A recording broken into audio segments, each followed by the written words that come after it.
I'm going to show you today are my chopped suey greens. A little while ago I sowed them. They were these ones here. Those ones, lovely they are. And they've come up absolutely beautifully. I hope you can see them all. But what I need to do now is I need to separate them out. Now I'm going to do something ever so slightly different with them. What I'm going to do is I'm not going to separate them out individually.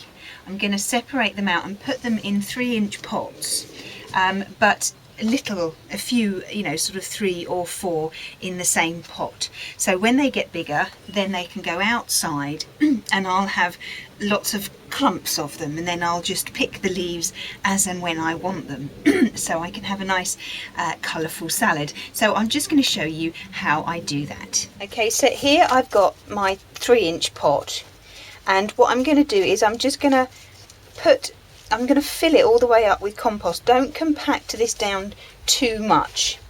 Okay, so let's just move that over to one side, and we'll get these, and all we're going to do is, if you just get your finger underneath, I'll just show you how to do one, because I'll most probably end up doing about 12 pots or so with these, and just very carefully tear some off. Now you will hear the roots ripping, but don't worry about that. As long as you don't, if you get down underneath the soil, then you won't rip the stems.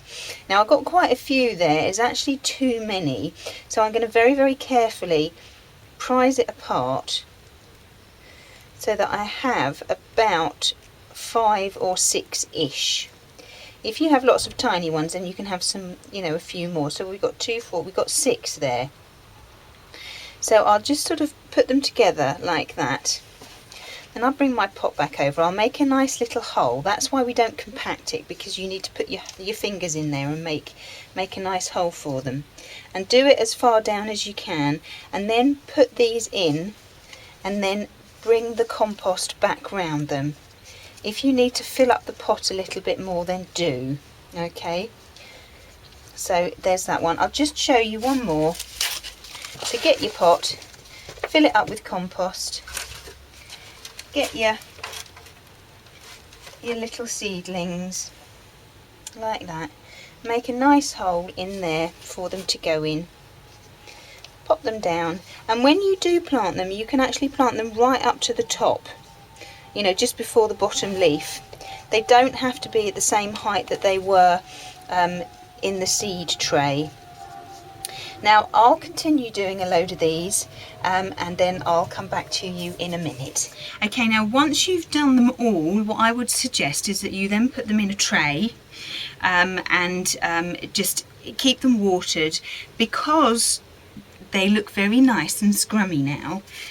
The slugs and the snails will take a fancy to them, so you're going to have to put something, whatever you would like, round the top to deter them, whichever way you find is suitable. I do use slug pellets just because I have so many.